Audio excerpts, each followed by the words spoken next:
छात्रों को आप गोली मारेंगे, छात्रों पे आप लाठी बरसाएंगे, लड़कियों पे लाठियां बरसाएगी आपकी पुलिस, और उसके बाद आप कहेंगे कि हम कार्रवाई तो कर रहे हैं। तो कार्रवाई करके कोई एहसान कर रहे हैं क्या? इस सरकार को समझना पड़ेगा कि शिक्षा व्यवस्था नहीं सुधारिएगा तो पूरे देश में छात्र प्रोटेस्ट करेंगे।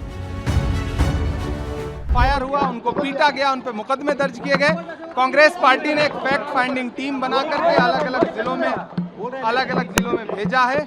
हम मनोज राम जी आपके सांसद, विक्रांत भूरिया जी आदिवासी कांग्रेस के राष्ट्रीय अध्यक्ष और विनोद जाखड़ जी NSUI के राष्ट्रीय अध्यक्ष, हम सारे लोग सीवान जा रहे हैं। वहां पीड़ितों से मिलेंगे, अधिकारियों से मुलाकात करेंगे और फैक्ट फाइंडिंग करके हम आदरणीय राहुल गांधी जी को सबमिट करेंगे एक रिपोर्ट। उसके बाद जो बर्बरता हुई है उसके अगेंस्ट लगातार संसद में भी राहुल गांधी जी जवाब मांग रहे हैं और जवाबदेही तय करने की बात कर रहे हैं, और सरकार लगातार संसद से भी भाग रही है। लेकिन छात्रों के खिलाफ जो बर्बरता हुई है हम उस पर लगातार आवाज उठाते रहेंगे और जो जिम्मेदार लोग हैं उनसे जवाबदेही मांगते रहेंगे। आपने छात्रों पर लाठियां चलाई, दिल्ली से लेकर के बिहार तक जनपद जनपद आपने जिस तरह बच्चों को पीटा है, वो अपना अधिकार मांग रहे थे और उस अधिकार के खिलाफ जाकर के आपने जो बर्बरता की है वो संविधान के खिलाफ है। इमरान जी, क्या क्या करना है आप लोगों को? सिवान में जाकर क्या क्या देखिएगा? देखिए, सिर्फ सिवान ही नहीं, पूर्णिया, जहानाबाद, भागलपुर, दरभंगा, सिवान,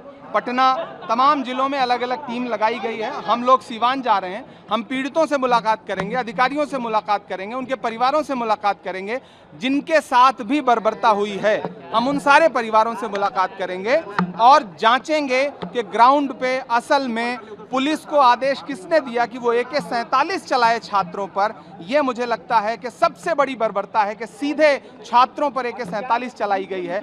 आज़ादी की स्वर्ण जयंती हम कुछ इस तरह से मनाए हैं, सन 47 से चलकर AK-47 तक आए हैं, तो हमें यह जानना है कि AK-47 किसके आदेश पर चलाई गई। इस सरकार को इस देश के छात्रों से कोई प्यार नहीं है। कांग्रेस पार्टी ने फैक्ट फाइंडिंग टीम बनाई है, हम लोग उसी फैक्ट फाइंडिंग के लिए अलग अलग जनपदों में जा रहे हैं। अभी तो हम जिस काम के लिए आए हैं इस पर सवाल करिए, हम फैक्ट फाइंडिंग करने जा रहे हैं। अभी तो हमें पीड़ितों से मिलना है, बाकी आंदोलन की रूपरेखा हमारी बाकी जो संगठन है वो आपको उसका डिटेल दे देंगे। जाहिर सी बात है, हम उन पीड़ितों से मिलेंगे और उनसे जांचने की कोशिश करेंगे, पता करेंगे कि आखिर प्रशासन छात्रों को अपना दुश्मन क्यों मानता है। छात्र हैं, आतंकवादी थोड़े हैं कि आप उन पे AK-47 से गोली फायर करेंगे। इससे शर्मनाक क्या हो सकता है और किसके आदेश पे हुआ है? हम पीड़ितों से भी मिलेंगे, अधिकारियों से भी मिलेंगे, जिलाधिकारी से भी मिलेंगे और जांचेंगे और बाद में एक रिपोर्ट जो है नेता प्रतिपक्ष राहुल गांधी जी को सबमिट करेंगे। से कहा जा रहा है कि सब लोगों पे कार्रवाई की जा रही है जिन्होंने गोलियां चलाई या छात्रों पर जो भी जो है मतलब कि गलत कार्रवाई करके कोई एहसान कर रहे हैं क्या?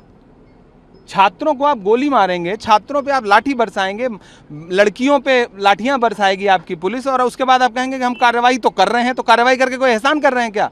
करना ही पड़ेगा।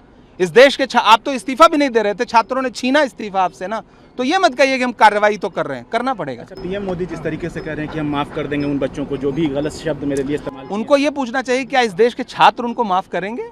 उनकी वजह से 35 दिन छात्रों को परेशान होना पड़ा, खुले छत के नीचे सोना पड़ा, लाठियां खानी पड़ी, पैलेट गन झेलनी पड़ी।